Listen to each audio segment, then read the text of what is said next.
এটা কিন্তু আমার জন্য আমি নিয়ে আসছিলাম, কিন্তু আমার রিজিক এটা নাই, ভাগ্যে নাই, তোমার কাছে আছে। আমি খাইলে যে খুশি হইতাম, তুমি খাওয়াতে তার চেয়ে বেশি খুশি হলাম। তুমি তোমার কিছু খাওয়াইতে পারিনি, আমরা চলে গেছিলাম। আছে কিছু খাওয়া, আমার একটা হাদিয়া আছে আমার পকেটে। হ্যাঁ, ইন্ডিয়া থেকে আসছে, কিছু খাওয়ানো উচিত না? এই ইন্ডিয়া থেকে আমার ভিডিও দেখে, তুমি থাকো কোথায়? আমি বাইরে তো আসলেই ভালোবাসার মানুষের কিছু খাওয়াইতে হয়।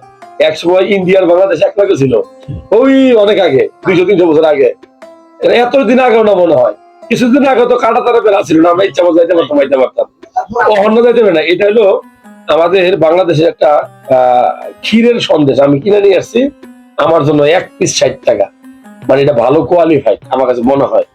তো তুমি যেহেতু ইন্ডিয়া থেকে আসছো, কি আর খাওয়া তুমি চলে যাবো। সে মুর্শিদাবাদ থেকে আমার ভিডিও দেখে, এটা আমার পক্ষ থেকে খাও, এটা সুন্দর জিনিস, পরে খাইতে পারবা, কিছু বাঁচাই রাখছি। এটা কিন্তু আমার জন্য আমি নিয়ে আসছিলাম, কিন্তু আমার রিজিক এটা নাই, ভাগ্যে নাই, তোমার কাছে আছে। আমি খাইলে যে খুশি হইতাম, তুমি খাওয়াতে তার চেয়ে বেশি খুশি হলাম।